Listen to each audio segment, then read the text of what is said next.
사도행전 11장 24절부터 30절 말씀을 가지고 하나님의 말씀으로 세워지는 교회라는 제목으로 오늘 하나님 말씀 나누겠습니다. 교회라는 것은 우리가 사람이 모여있는 곳이지만 이 교회가 세워지는 것은 하나님이 직접 하십니다. 근데 사람의 방법대로 하면 교회가 세워지는 것 같아도 세워지지 않습니다. 시간이 지나면은 그것이 모래 위에 성을 세우게 되는 그러한 꼴이 됩니다. 그래서 교회는 반드시 하나님께서 세우시고 또 하나님의 말씀대로 세워져야 됩니다. 그래서 오늘 우리가 세 가지 교리를 함께 살펴보기를 원하는데요. 첫 번째 교리는 교회는 하나님의 말씀을 가르쳐야 한다는 것입니다. 첫 번째, The church must teach the word of God. 교회는 다른 곳을 하는 것이 아니라 하나님의 말씀을 가르치는 것입니다. 물론 교회 안에 우리가 너무나 즐거운 일이 많죠. 교회 안에서 우리가 서로 친하게 되면 그 안에서 펠로십도 있고 서로 친하게 되면 아이들끼리 같이 놀기도 하고 물론 우리가 한글 학교도 하고 여러 가지 그런 사역들이 있지만 교회는 결국은 하나님의 말씀을 가르치는 곳입니다. 저도 목사지만 하나님의 말씀을 배우는 학생입니다. 왜냐하면 하나님의 말씀을 완전히 다 이해할 수 있는 사람이 이 세상에 없기 때문에 그렇습니다. 언제 우리가 그것을 다 이해할 수 있을까요? 천국에 가면 다 이해할 수 있겠죠? 하나님의 그 깊은 지혜를 우리가 다 이해할 수가 없습니다. 그래서 저도 지금 계속 공부하고 여러분들도 하나님의 말씀을 계속 공부하셔야 되는 것입니다. 그래서 교회에서는 하나님의 말씀을 계속 가르치는 것이 제일 유일한 그리고 중요한 사역입니다. 여기에서 지금 안디옥 교회라는 것이 우리 지난주에도 설명드렸지만 안디옥이라는 그 지역은 무역이 활발했던 도시고 그리고 각종 여러 나라 사람들이 모여있던 곳입니다. 그래서 유대인들도 살았지만 다른 나라 사람들도 많이 살았고 유대인들이 쓰는 그 히브리어를 사용하지 않았고 여기에서는 헬라어를 사용했습니다. 그래서 여기 있는 사람들, 지금 안디옥 교회가 형성이 됐을 때는 유대인들이 예수님을 믿게 되는 것이 아니라 헬라인들이 예수님을 믿게 된 상황입니다. 근데 유대인들이 예수님을 믿는다는 것도 우리가 생각해 봐야 되는 것이 유대인들이 예수님을 십자가에 못 박은 사람들이죠. 근데 유대인들은 자신들이 하나님께 선택된 민족이라고 생각해서 구약 성경을 열심히 믿고 있었죠. 그렇지만 유대인들은 예수님이 그리스도인지를 몰랐죠. 그래서 예수님을 십자가에 못 박은 상황입니다. 그래서 유대인들도 지금 복음을 듣고 예수님을 믿어야 되는 상황이죠. 그렇게 그러한 사역을 지금 하고 있는 중에 이 안디옥이라는 도시에서는 유대인들 말고 이방인들이 굉장히 많은 숫자의 이방인들이 예수님을 다 믿게 된 것입니다. 그래서 그 사람들이 교회가 이루어진 거예요. 근데 여러분들 한번 생각해 보세요. 내가 처음 예수님 믿는 사람인데 그리고 나 같은 사람이 지금 여기에 막 100명, 200명이 다 모여 있는 거예요. 그러면은 누가 이 교회를 리드할 것이고 누가 누구에게 성경을 가르쳐 줘야 되고 그런 상황이라고 생각해 보십시오. 반드시 그 교회를 올바른 길로 인도하고 성경을 가르쳐야 될 사람이 필요하겠죠. 그 사람을 하나님께서 직접 보내신 것입니다. 그것이 이제 바나바였죠. 바나바는 당시에 예루살렘에 있었고 예루살렘에 있는 사람들이 바나바는 헬라어랑 히브리어를 할 수 있는 사람이기 때문에 안디옥 교회를 보내자. 그래서 거기에서 성경을 가르치게 하자라는 것입니다. 근데 바나바가 어떠한 사람인지 오늘 성경 24절에 나와 있죠. 바나바는 착한 사람이요 성령과 믿음이 충만한 자라. 이에 큰 무리가 죽게 더하더라. 누가 교회를 이끌 수 있고 누가 성경을 다른 사람에게 가르칠 수 있습니까? 지식만 있어서는 되지 않습니다. 지식이 반드시 있어야겠죠. 그래서 공부를 합니다. 그런데 성령과 믿음이 충만해야 됩니다. 내가 지금 성경을 공부한 그 내용이 이것이 다 진짜 사실이구나라고 마음속으로 믿는 그 믿음이 작은 것이 아니라 충만한 상태. 내가 지금 보지 못하는 것이 마지막에 이루어질 거라는 것을 마음으로 믿는 그런 충만한 상태.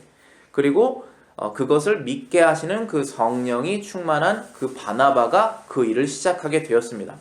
그래서 바나바는 성령과 믿음이 충만했습니다. 성령은 하나님의 영이시죠. 저와 여러분들이 성령을 눈으로 볼 수 없습니다. 성령이 있는지 어떻게 아십니까? 우리 안에 이상한 일이 일어나지 성령이 있는지 믿어지는 것이 아니라 내가 하나님의 말씀대로 살기 원하는 마음이 생기면 성령이 있으신 것입니다. 왜냐하면 성령의 역할이 바로 그것이기 때문입니다. 하나님의 말씀을 따르는 것을 원하지 않는 사람을 하나님의 말씀을 따르도록 내가 스스로 자발적으로 원하게 하는 것이 성령입니다. 그 성령님께서 우리를 하나님 말씀을 믿게 하시는 것이죠. 하나님의 말씀을 들어야지 하나님의 말씀을 들어야지 우리가 예수님을 믿을 수가 있습니다. 하나님 말씀이 전해지지 않는 곳에서는 절대로 예수님을 믿는 사람이 나올 수가 없습니다. 그래서 로마서 10장 17절에 보시면은 그러므로 믿음은 들음에서 나고 들음은 그리스도의 말씀으로 말미암느니라 라고 되어 있습니다. 우리 여기 지금 예수님을 믿는 분, 믿지 않는 분 계시겠지만 결국 우리가 예수님을 믿었다면 그 믿음은 어디에서 생겼습니까? 말씀을 들었기 때문에 우리 마음속에 그 말씀이 자리 잡은 것입니다. 그래서 하나님의 말씀을 전하는 그 선교사들의 그 발이 귀하다고 말씀하시지 않습니까? 말씀을 듣게 해야 되는 것입니다. 그리고 그것을 듣고 난 다음에 그 사람 속에 마음에 들어가게 하시는, 말씀이 들어가게 하시는 것은 그것은 성령이 하시는 것입니다. 우리 할 일은 기도로서 그 말씀을 계속 전하게 해야 되는 것이죠. 그 말씀을 듣는 것 자체가 그 사람에게 축복이기 때문에 그렇습니다. 그러므로 믿음은 들음에서 나며 들음은 그리스도의 말씀으로 말미암느니라 라고 로마서에서 말씀하신 것입니다. 그래서 이제 바나바가 안디옥 교회에서 이제 사역을 시작하는데 바나바 혼자서 못했습니다. 왜냐하면 사람이 너무 많았고 다 예수님 처음 믿는 사람입니다. 그러니까 어떻게 이 사람들을 가르쳐야 되는지 고민하다가 바나바가 지금 누구를 찾으러 갔습니까? 사울을 찾으러 갔습니다. 사울이 25절에 보시면은 25절에 사울이 어디에 있다고 그랬냐면 다소에 있다라고 되어 있습니다. 다소. 영어로는 타르서스라고 되어 있습니다. 이 다소가 사울이 태어난 곳입니다. 사울이 그 지역에서 자랐습니다. 그러니까 이 사울, 나중에 바울이 될 이 바울은 예루살렘 지역 유대에서 산 것이 아니라 탈서스라는 지역, 지금의 아마도 터키 지역일 것입니다. 그쪽에서 살았던, 그래서 헬라어와 유대인들의 말인 히브리어를 다 동시에 할 수 있었던 사람이 바로 사울이었고, 그리고 이 사울은 이 구약 성경을 정말로 박식하게 알고 있었던 사람입니다. 사울보다 당시에 구약 성경을 더 많이 알고 있는 사람, 그리고 그것대로 더 행동하는 사람이 없을 수도 있을 것입니다. 사울은 정말 그렇게 하나님의 말씀 구약 성경을 철저하게 알고 있었던 사람이지만 예수님만 빼고 알고 있었던 사람이죠. 그런데 예수님을 만나고 난 다음에 자기의 모든 지식들이 다 재정립됩니다. 재정립돼서 이 말씀이 결국 예수님을 말하는 것이었구나. 이 말씀이 결국 예수님을 예표하는 것이구나 라고 확실한 믿음과 수많은 지식들이 결합되어서 굉장히 하나님의 훌륭한 도구로 사용이 되죠. 그래서 바나바가 사울을 찾아갑니다. 25절에 사울에게 가서 26절에 사울을 만나죠. 사울을 만남에 안디옥에 데리고 와서 둘이 교회에 1년간 모여 있어 큰 무리를 가르쳤고 제자들이 안디옥에서 비로소 그리스도인이라 일컬음을 받게 되었더라 라고 되어 있습니다. 이 교회라는 것은 제가 물론 이 개척교회에 혼자 사역을 하는 목사이지만 우리 모두가 조금씩 일을 해서 함께 세워나가는 것이 교회입니다. 왜냐면은 저도 예수님의 한 명의 신자고 지체로서, 이 지체라는 것이 몸의 일부분이라는 뜻이잖아요. 우리가 지체로서 한 부분을 같이 일을 하는 것입니다. 그래서 교회는 절대로 혼자서 세워지지 않고 믿는 사람들이 함께 그 일을 하는 것인데, 지금 바나바와 사울이 아름답게 함께 사역하는 그런 모습을 보이고 있죠. 이들이 우리 칼라링에서 보여준 것처럼 같이 만나서 회의를 해서 오케이, 그러면 우리 안디옥에 가자. 안디옥에 가서 그 수많은 헬라인 크리스천들을 하나님 말씀을 가르치자. 그래서 마음이 합해져서 온 것입니다. 둘 다 안디옥에 살았던 사람들이 아니에요. 다른 지역에, 한 명은 타르서스, 한 명은 예루살렘에서 이렇게 온 것입니다. 그래서 거기에서 1년 동안 가르쳤다는 거예요. 이 바나바와 사울이 1년 동안 성경을 어떻게 가르쳤는지 전 너무 궁금해요. 이 성경을 1년 동안 어떻게 가르칠까? 제가 지금 설교를 할 때 이거를 이제 강해 설교라고 하는데 expository sermon이라고 그러는데 이걸 하면은 항상 5절, 10절 이렇게 설교할 수밖에 없잖아요. 그렇지만 또 성경 공부는 다르죠. 우리 오전에 하는 성경 공부는 더 많은 범위를 가르칠 수 있겠죠. 바나바와 사울의 그 1년 동안 성경 공부를 저도 참 듣고 싶어요. 어떻게 성경을 처음 듣는 사람들한테 알려줬을까? 1년 동안에. 어쨌든 이들이 1년 동안 모여서 둘이서 교회에서 성경을 가르쳤습니다. 거기 있는 사람들을 큰 무리를 가르쳤다고 그랬습니다. 여기 이제 큰 무리라고 돼 있는데 얼마나 많은 사람인지는 모릅니다. 근데 영어 성경에서는 a great many people이라고 돼 있습니다. 그러니까 큰 무리인데 숫자는 나와 있지 않아요. 근데 지금 2명이서 가르친 것입니다. 이 하나님의 말씀의 아름다움이라는 것이 한 명이 정말로 예수님을 제대로 믿고 그리고 한 명이 정말 하나님의 말씀을 확실하게 알고 지식적으로 다 머릿속에서 정리가 다 되어 있고 그리고 믿음이 그것을 확실히 믿고 그리고 성령이 충만한 상태면은 한 명이 정말 많은 사람들을 가르칠 수 있습니다. 한 명이 정말 많은 사람들을 예수님의 제자로 만들 수가 있습니다. 그래서 여기 보시면은 하나님의 말씀을 한두 명의 확실한 예수님의 제자는 많은 제자들을 낳는다. 그래서 제가 그렇게 쓴 것입니다. One or two sure disciples of Jesus bring forth too many disciples. 한두 명만 정말로 예수님을 믿으면 정말 많은 예수님의 제자를 만들 수 있습니다. 우리가 그러한 사람들이 되어야겠습니다. 두 번째 교리, 두 번째 닥트린은 교회는 하나님의 말씀을 믿는 사람들로 세워져야 된다. The church should be built with people who believe the word of God. 교회를 세우는 사람은 똑똑한 사람도 아니고 돈이 많은 사람도 아니고 율법적으로 도덕적인 사람도 아니고 예수님 말씀은 그대로 믿는 사람들입니다. 그 사람이 교회를 세울 수가 있습니다. 그런 사람이 세워져야 교회가 무너지지가 않습니다. 교회가 오래 갑니다. 여기 보시면은 이제 만남의 안디옥에 데리고 와서 둘이 교회에 1년간 모여 있어 큰 무리를 가르쳤고 제자들이 안디옥에서 비로소 그리스도인이라 일컬음을 받게 되었더라. 여기서 지금 이제 안디옥에 있는 사람들을 제자들이라는 표현을 썼습니다. And the disciples로 그랬잖아요. 이제 예수님을 믿는 사람들이 예수님의 제자가 되고 있는 것입니다. 1년 동안.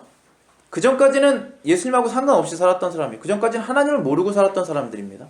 왜냐하면 유대인들도 아니니까 구약 성경도 모르고 있던 사람들이에요.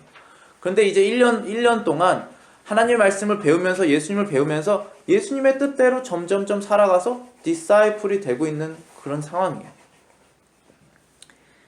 하나님 말씀을 믿고 내가 먼저 예수님의 제자가 되어야지 다른 사람도 예수님의 제자로 만들 수가 있는 것입니다.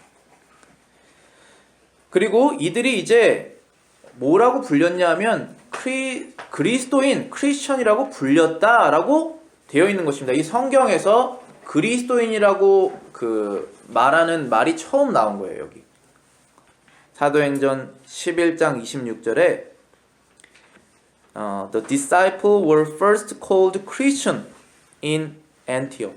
안디옥에서 그 제자들이 처음으로 그리스도인이라고 불렸다. 우리가 지금 그리스도인이라고 불리잖아요. 예수님을 믿으면 그 말이 처음 생겼다는 것입니다. 그런데 여기서 우리가 두 가지를 생각해 볼 수 있는데 몇 가지를 생각해 볼 것인데 첫 번째는 이거는 구분입니다. 이건 separate이에요. 저 사람들은 예수님 믿는 사람들하고 separate 한 것입니다. 근데 그리스도인이라고 부른 게 교인들이 우리는 그리스도인이다 이제부터 라고 하는 게 아니죠. 만약에 여러분에게 이름을 지어줬으면 그거는 아버지 어머니가 지어줬을 거 아니에요. 너는 앞으로 뭐다. 이런 식으로 이름은 다른 사람이 지어주는 겁니다. 크리스천도 마찬가지였어요. 여기에서 크리스천을 교회에 다니지 않는 예수님 따르지 않는 사람들이 저 그룹은 they are Christians 이렇게 불렀다는 거예요. 그런데 좋은 말로 말한 게 아니라 나쁜 말로 말한 거예요. 대부분의 해석이 여기서는 derogatory라고 돼 있어요. 그러니까 네거티브한 의미로 멸시하고 경멸하는 말로 그렇게 부른 거예요. 처음에는 그리스도인이. 여기서 우리가 몇 가지 생각해 볼 것은 우리가 진짜 예수님을 믿으면 세상 사람들이 우리를 압니다. 저들은 달라. 근데 그 사람들이 좋게 생각해주면 참 좋겠죠. 그런데 안 좋게 생각할 수도 있어요. 그러나 어쩔 수 없어요. 확실한 것은 예수님을 믿으면 세상으로부터 다르게 생각됩니다. 그래서 우리가 이 church라고 부르는데 이 church를 헬라어로는 에클레시아라고 부르잖아요. 그것이 이제 세상으로부터 꺼내짐 받은 사람들이란 뜻이에요. 우리는 세상에 살지만 세상에서부터 마치 따로 사는 사람처럼 사는 거예요. 그것이 그리스도인들의 어쩔 수 없는 운명입니다. 그래서 세상에 그런 역할들을 해야겠죠. 근데 처음에는 그리스도인이라고 불리는 것이 사람들이 경멸하는 말로 불렀지만 지금은 그리스도인이라는 말이 우리에게 자랑스러운 이름이 되었죠. 왜 자랑스러우십니까? 여러분이 그리스도인이 된 것이? 여러분이 그리스도인으로 되면서 세상에 어떠한 특별한 혜택을 받아서 대단한 자랑스럽게 느껴지는 것입니까? 제가 여기 썼는데 그리스도인은 그리스도의 형제가 되었기 때문에 자랑스러운 것이고 그리스도의 종이 되었기 때문에 자랑스러운 것이고 그리스도의 신부가 되었기 때문에 자랑스러운 것입니다. 왜냐 하면 예수님께서는 지금 어디 계시죠? 천국에 계시죠. 예수님이 죽으시나요? 죽지 않으시죠? 그럼 예수님께서 지금 십자가에서 달리셔서 힘이 없는 상태로 계실까요? 예수님께서는 이 세상의 왕으로 계시죠. 그분의 왕국, 그 킹덤이 실제로 있죠. 그리고 거기에 우리가 들어가게 될 것이죠. 누구만 들어갑니까? 예수님을 구주로 받아들이는 그 믿는 사람만 들어갈 수 있잖아요. 그 사람들을 뭐라고 부릅니까? 이 세상에서 크리스천이라고 부르는 거죠. 세상하고는 다르게 삽니다. 그들이 그 천국을 얻게 될 것입니다. 그렇기 때문에 내가 크리스천이다라고 하면 나는 예수님의 신부이고 그분이 얻으실 그 헤리티지, 그 유산을 나도 얻는 것이다. 그렇기 때문에 우리가 자랑스럽게 되는 것이죠. 세 번째 doctrine은, 세 번째 교리는 교회는 하나님의 말씀으로 다스려져야 한다. The church must be governed by the word of God. 교회는 사람들이 모여있지만 이 교회는 하나님의 말씀으로 다스려져야 됩니다. 하나님의 말씀에 있는 그대로 다스려져야지 교회가 세워져 나갑니다. 이 세상은 어떻습니까? 이 세상은 하나님의 말씀대로 다스려지고 있나요? 이 세상은 하나님의 뜻대로 다스려지고 있나요?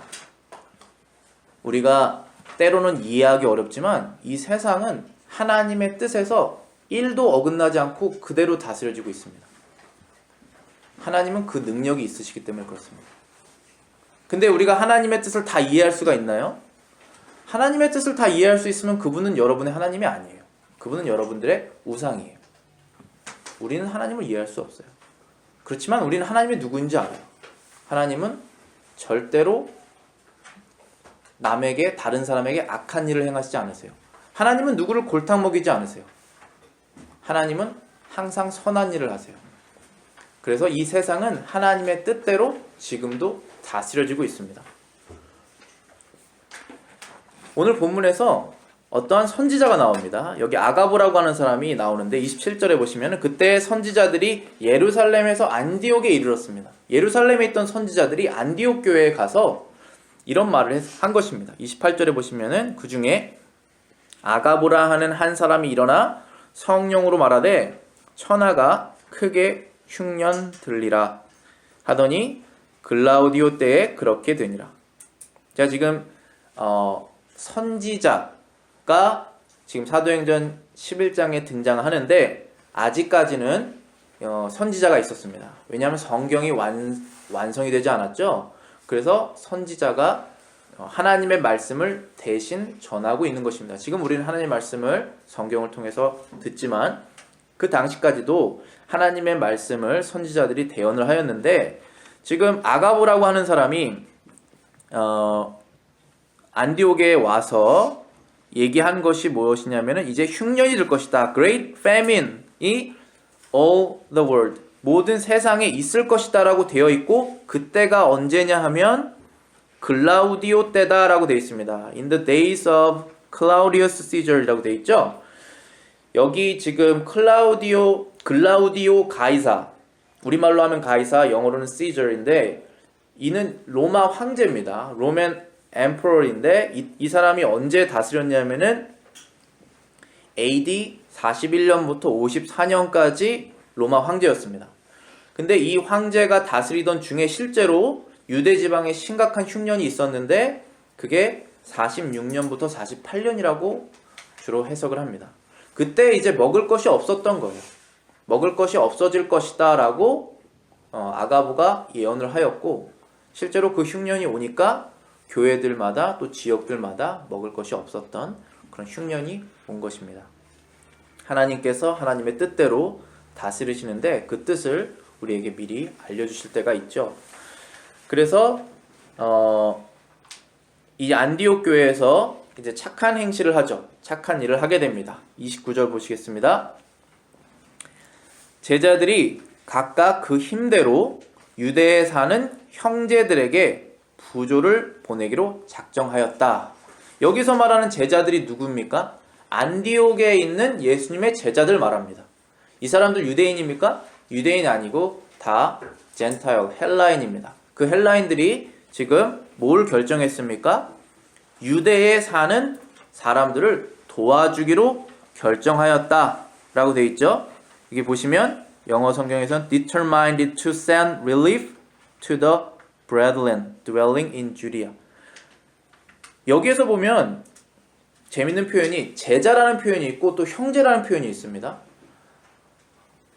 그 안디옥에 사는 사람들은 지금 유대 예루살렘에 사는 사람들을 아마 한 번도 못 만났을 것입니다. 제 생각엔 그래요. 1년 안에 이렇게 왔다 갔다 했는지는 잘 모르겠는데 만나본 적도 없고, 그리고 그 사람들은 히브리 사람들, 유대인이고 나는 젠타일, 헬라 사람인데 여기서는 형제라고 부른 것입니다. 여기 분명히 형제라고 나와 있죠? 영어로는 브레드렌이라고 되어 있습니다. 형제 자매들 다 말하는 것입니다.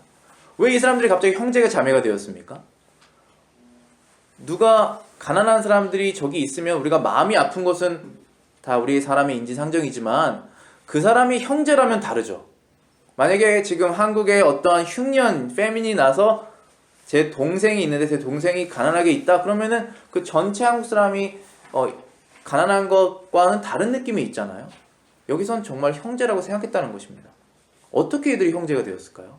한 번도 본 적이 없는데 이 피가 안 섞였잖아요. 누구를 통해서 형제가 된 것입니까?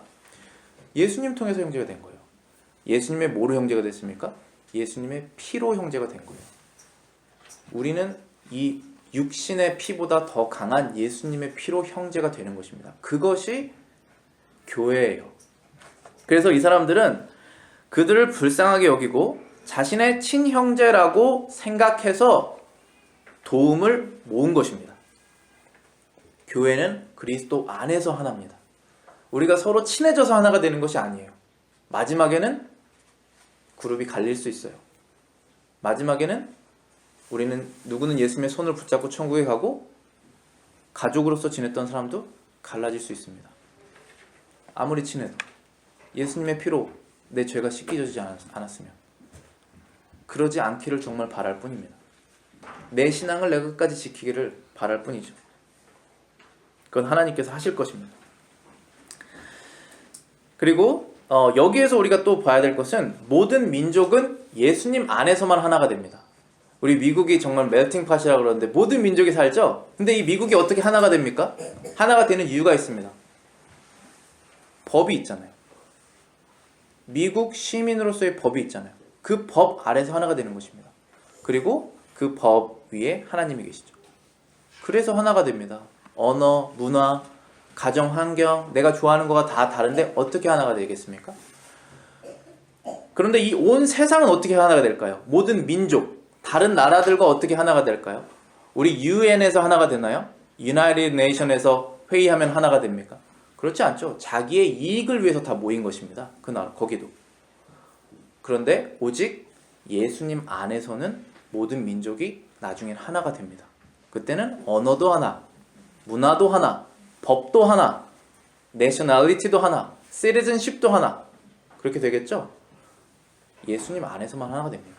만약에 이 땅에서 누군가가 예수님을 빼고 하나님의 말씀을 빼고 하나로 뭉치려고 한다, 그럼 문제가 반드시 발생합니다. 그렇게 되면 북한처럼 되는 거예요. 그 리더십에, 사람 리더십에 다 모이게 되면 분명히 문제가 발생합니다. 그 위에 하나님이 없다면. 그래서 모든 민족은 예수님 안에서만 하나가 됩니다. 그리고 또 제가 말씀드리고 싶은 것은 여기 29절에 보시면은 제자들이 각각 그 힘대로 라고 하는 부분, 각각 그 힘대로 유대에 사는 형제에게 부조 보내기로 작정하였다. 여기 우리말로 힘대로라고 하는 것이 영어 표현으로는 each according to his ability라고 되어 있습니다. 자신의 ability가 다 다르죠. 하나님은 상대평가, 하나님은 절대평가 아니십니다. 하나님은 내 마음을 평가하십니다. 우리가 자기 힘대로라는 것은 내가 할 수 있는 한 50%, 내가 할 수 있는 것의 5%, 내가 할 수 있는 것의 100%, 다 자기만 알죠. 그 힘대로 했다는 것이에요. 여기에서는 다 100%겠죠. 왜냐하면 성령이 뜨겁게 이 교회를 축복하셨으니까. 다 개개인이, 우리 어린이가, 어른이 할 수 있는 능력대로 100%를 하신 거예요. 그러면 능력 있는 사람이 100명이 있는 것의 100%가 훨씬 더 대단한 일을 하겠지만 하나님께서 기뻐하시는 것은 다르죠. 하나님께서는 각자 100%를 하기를 원하신다는 거예요. 그래서 그렇게 했다는 것입니다. 그들이 모아서 보냈죠. 그 부조, relief를 보냈습니다. 근데 여기에서 30절에 보시면은 그걸 누구에게 보내느냐가 중요해요. 30절에 보실게요. 이를 실행하여 바나바와 사울의 손으로 장로들에게 보내니라. 자, 지금 안디옥 교회에서는 그 모아진 돈을, 부조금을 누구에게 줬습니까? 바나바와 사울에게 줬습니다.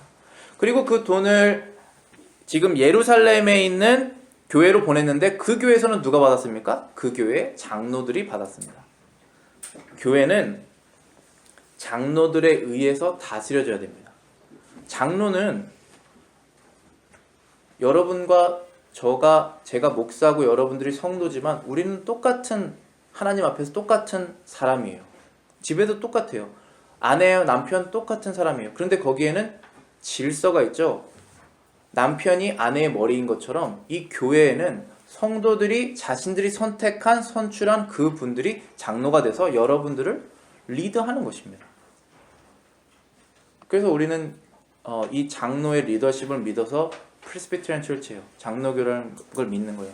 우리가 대단한 사람이 되는 것이 아니라 하나님 원하시는 사람들의 손에서 선출하여서 리더십이 되는 것입니다. 그건 정말 중요해요. 왜냐하면 모든 사람이 다 같은 의견을 갖고 있지 않고 어떤 사람은 신앙이 어릴 수 있고 어떤 사람은 신앙이 어른일 수 있고 다 다르기 때문에 그렇습니다. 그리고 그 하나님의 손에서 하나님께서 교회를 다스리시는 것입니다.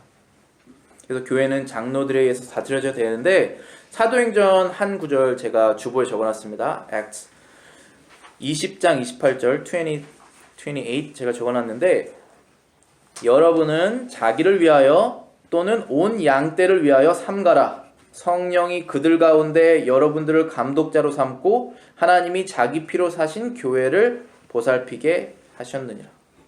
지금 사도 바울이 그 지역에 있는 아마 에베소 장로들일 거예요. 에베소에 있는 장로들을 다 불러 모아서 지금 얘기하고 있는 것입니다. 여기 여러분들은 장로들이에요. Therefore take heed to yourselves. 여기 yourselves가 다 장로들이에요. 여러분 장로들은 온 양떼, all the flock, 그 양떼들을 위해서 삼가라. 삼가라는 것은 무엇입니까? 자기의 행동을 삼가라는 거예요. 자기의 자유가 있는데 자유를 제한하라는 거예요. 더 하나님의 뜻대로 살으라는 거예요. 누구를 위해서? 자기가 돌보는 양떼를 위해서 그렇게 해라 라고 부탁을 하는 거죠. 그들 가운데 여러분들을 감독자로 삼고, 여기 영어 보실게요.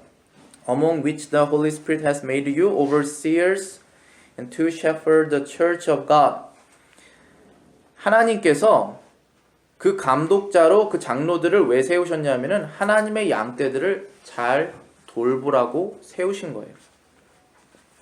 그렇기 때문에 이제 목사도 장로 중에 한 명인데, 만약에 여기 여러분들하고 제가 모여 있는데 이 교회를 가장 걱정하고 가장 사랑하고 가장 늘 생각하고 그런 사람이 장로가 돼야 됩니다.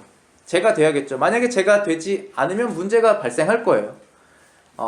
다시 마음을 고쳐먹고 가장 사랑하는 사람이 돼야겠죠.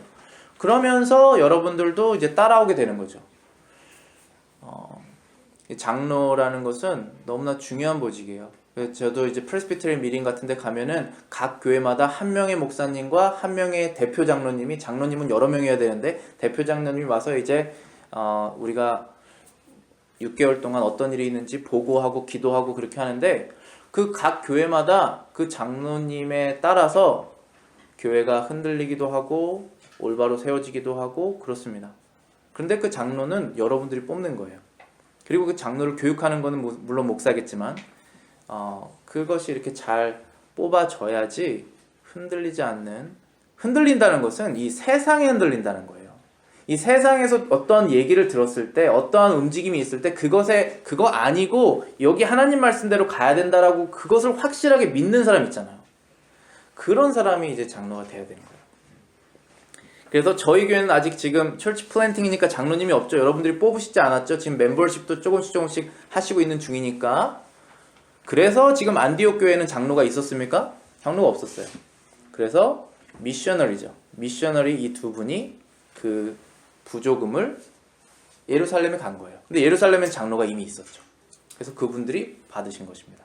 결정을 장로가 하는 거예요. 자, 여기까지 제가 오늘 말씀을 마치고 오늘 적용으로, 어플리케이션으로 세 가지를 제가 적어봤습니다. 첫 번째는 교회에서 하나님의 말씀을 배우시고 그 사역을 위하여 도우십시오. 제가 개런티 하는데 여기 있는 분들 중에 하나님 말씀 이미 다 배워서 더 이상 안 배울 사람 없습니다. 왜냐면 제가 그렇거든요. 하나님 말씀을 배우셔야 돼요. 근데 교회에서 배우셔야 됩니다. 만약에 여러분들이 그 교회에서 난 이 교회에서 다 배웠다? 그러면 다른 교회 가셔야 돼요. 그렇지 않기를 바랄 뿐입니다.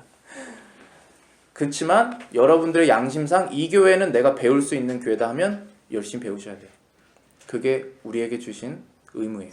그리고 그 가르치는 사역이잖아요. 교회가. 교회라는 게 가르칠 교회라는 말이에요. 하나님을 가르치는 교회인데 그 가르치는 사역을 하려면 굉장히 여러 가지 부수적인 일들이 있습니다. 그 부수적인 일들을 여러분들이 도우실 일이 많이 있습니다. 그거를 하시면 됩니다. 두 번째는 하나님의 말씀을 믿고 행하는 예수님의 제자가 되십시오. 예수님의 제자는 배우는 것으로 되지 않아요. 자기가 알았으면 그대로 살아야지 예수님의 제자가 되는 거예요. 다른 사람들이 여러분들 보고 저 사람 크리스천이야 라고 손가락질 하든지, 아니면 저 사람은 크리스천이야 하고 이렇게 빼놓든지, 어쨌든 그런 세퍼레이션이 있어야 됩니다. 아니면 정말로 감사하게 저 사람은 정말 예수님 따른 사람이야 하고 칭송 받으시든지, 반드시 거기엔 세퍼레이션이 있는 거예요. 좋게 되든 안 좋게 되든 그 사람들이 보기에 따름이지만 우리는 주님의 길을 가는 거죠. 예수님의 제자가 돼야 됩니다. 믿고 따라서. 세 번째는 다른 그리스도인들과 그리스도 안에서 하나가 되십시오. 다른 그리스도인들과 하나가 되셔야 돼요. 우리가 여기 친목도모회가 아니잖아요. 우리는 재판관이 아니에요. 누구는 천국에 가고 누구는 천국에 못 가고는 우리가 정하는 게 아니에요. 아무도 천국에 들어갈 자격이 없어요. 근데 예수님을 믿으면서 우리 하나님의 자녀가 된 거예요. 근데 형제지간에도 싸우죠? 교회도 싸움이 있을 수 있어요. 예수님 안에서. 예수님 안에서 우리가 형제가 되면 다 싫어하는 것도 있고 생길 수 있어요. 그러나 하나가 돼야 된다는 하나님의 명령은 변함이 없습니다. 그들이 아플 때 같이 울고 그들이 기쁠 때 같이 웃고 하는 그 하나 되는 개념은, 그 명령은 변화가 없어요. 그러니까 그것을 우리가 기억하고 그리스도 안에서, 그리스도의 그 피로, 그리스도 안의 그 릴레이션십 안에서 하나가 되십시오라고 제가 말씀드리는 거예요. 자연스럽게 되지 않습니다. 돼야겠다라고 돼야겠다고 결정을 하고 기도를 하고 행동을 하셔야지 되는 것입니다. 그게 자연스럽게 되는 공동체가 되면 너무 좋겠죠? 그런 공동체를 우리는 추구합니다. 우리 기도하고 마치겠습니다.